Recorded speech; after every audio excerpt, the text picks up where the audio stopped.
ಲಕ್ಷ್ಮೀ ಹೆಬ್ಬಾಳ್ಕರ್ ಬಗ್ಗೆ ಒಂದು ಕೆಟ್ಟ ಶಬ್ದವನ್ನ ಬಳಸುವ ಮುಖಾಂತರ ಇಡೀ ನಾಗರಿಕ ಸಮಾಜ ತಲೆ ತಗ್ಗಿಸುವಂತ ಒಂದು ಹೇಳಿಕೆಯನ್ನ ಕೊಟ್ಟಿದ್ದಾರೆ.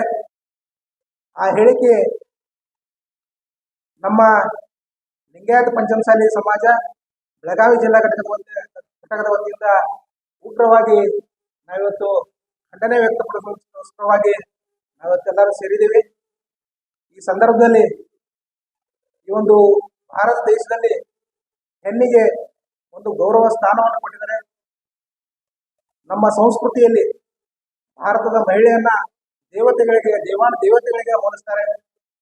ಅಂತ ಒಂದು ಮಹಿಳೆಯರಿಗೆ ಕೊಟ್ಟಿರ್ತಕ್ಕಂಥ ಸ್ಥಾನವನ್ನ ಇವತ್ತು ಇವರು ಮಹಿಳೆಯರಿಗೆ ಅವಾಚ್ಯ ಶಬ್ದಗಳಿಂದ ನಿಂದಿಸುವುದರ ಮುಖಾಂತರವಾಗಿ ನಮ್ಮ ಇಡೀ ಮಹಿಳಾ ಸಮಾಜಕ್ಕೆ ಅವಮಾನವನ್ನ ಮಾಡಿದ್ದಾರೆ. ಅದಕ್ಕಾಗಿ ತೀವ್ರತರವಾಗಿ ನಾವಿವತ್ತು ಖಂಡನೆಯನ್ನ ನಮ್ಮ ಸಮಾಜದಿಂದ ಮಾಡ್ತಾ ಇದ್ದೀವಿ. ಮತ್ತು ಸಿ.ಟಿ. ರವಿ ಅವರನ್ನ ಈ ಒಂದು ಘಟನೆಯಲ್ಲಿ ಅವ್ರನ್ನ ಕಾನೂನು ರೀತಿ ಕ್ರಮವನ್ನು ತೆಗೆದುಕೊಂಡು ಅವ್ರ ಮೇಲೆ ಉಗ್ರವಾದಂತಹ ಕ್ರಮವನ್ನು ತಗೋಬೇಕಂತ ಹೇಳಿ ನಮ್ಮ ಸಮಾಜ ಇವತ್ತು ಒತ್ತಾಯವನ್ನು ಮಾಡ್ತಾ ಇದೆ.